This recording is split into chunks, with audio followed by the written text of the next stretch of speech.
Before the video begins, don't forget to like this video and subscribe to the channel so you won't miss any future videos, and I'd also like to thank the Gaming Otter for assisting me with this video and recording the second half of it. Anyways, let's proceed. In 2011, Nintendo released the first 3DS. As the name suggests, this was Nintendo's first console to use 3D.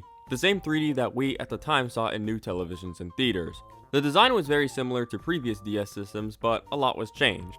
Other than it looking like an Oreo with a triple layer design, it had several improvements, including a higher resolution screen, more memory, and faster processing power compared to the DSi and DS. The additional power could produce visuals that were improved compared to the old DS, similar to the graphical leap from the Nintendo 64 to the GameCube, or from the PS1 to the PS2.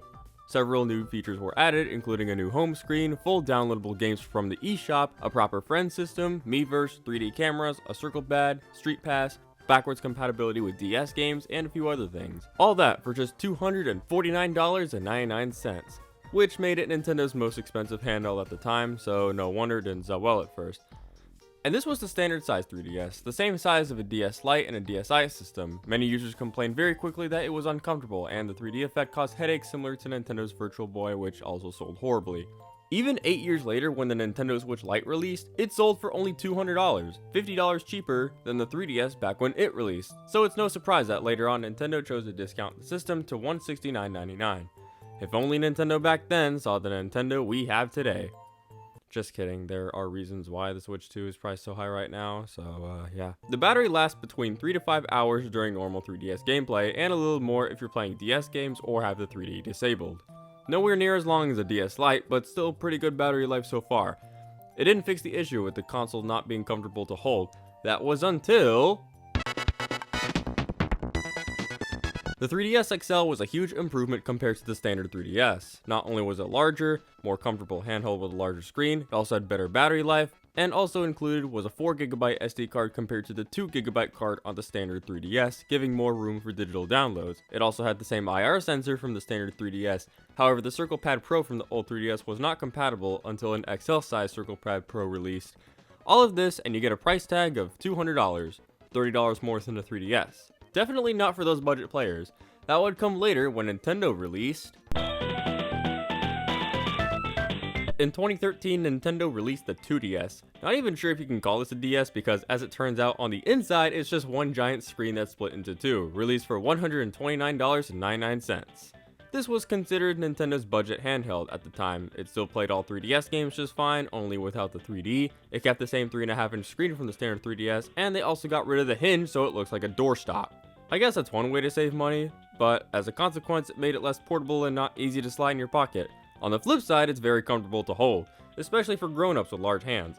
Later on, this model saw a price cut down to $80, and that also included Mario Kart 7. It also included a 4GB SD card just like the XL, and it also had an IR sensor. No Circle Pad Pro add-on was made compatible with this. The IR functionality was later used for an external Amiibo reader instead. As for the technical specifications of the three 3DS models I discussed earlier, here they are. If all of this seems underpowered, don't worry, Nintendo did kind of fix this with, The new Nintendo 3DS released in the year 2014. 2015 in Europe, though. The new processing power of the new Nintendo 3DS means that the games that required more power specifically ran on these models only. Minecraft could only be played on new Nintendo 3DS, XL, and 2DS models, although it did not play very well, unfortunately. My new Nintendo 3DS is from Japan and has Luigi faceplates. These faceplates are customizable depending on the taste of the owner. You could deck out your 3DS in Mario, DK, Link, Yokai Watch, and the list goes on and on. Luigi will always be my personal favorite. The bells and whistles on the new Nintendo 3DS are more than just on the outside. It is also what is on the inside that counts. New processing power means increased RAM, C-Stick, 2 additional shoulder triggers, CR and ZL, built-in NFC, and micro SD. The introductory price of the new Nintendo 3DS was 16,000 yen in Japan and US $219.99 and 169.99 euros. Not that much as you thought it would be, actually. Japan gets games way earlier than the rest of the world on a majority of the games back then. On top of this, check out this awesome video they put on the system. It is not only beautiful, but absolutely transcendent of the art and culture of Japanese storytelling. This is a huge passion of mine when talking about the Nintendo handheld systems, particularly the new family of models. Alongside the new Nintendo 3DS, the new Nintendo 3DS XL, unlike the new Nintendo 3DS, the XL model is not able to use faceplates. While this lack of accessibility in fashion is unfortunate, there are new Nintendo 3DS XL models with fascinatingly unique art designs. The launch prices on regions are as follows: 199 US, 199 Europe, and 18,800 yen. I believe I found that from Wikipedia, so take it for what its word is, because apparently Google and tracking resources aren't always accurate, but I tried my best.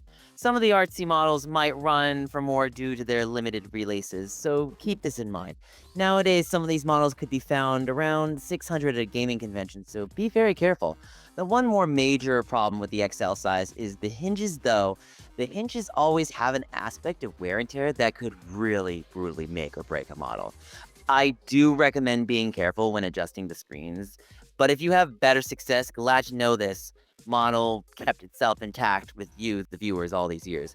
Mine did not, and I had to transfer it over to a new system because the top screen broke. And just a little short fact, the more you know.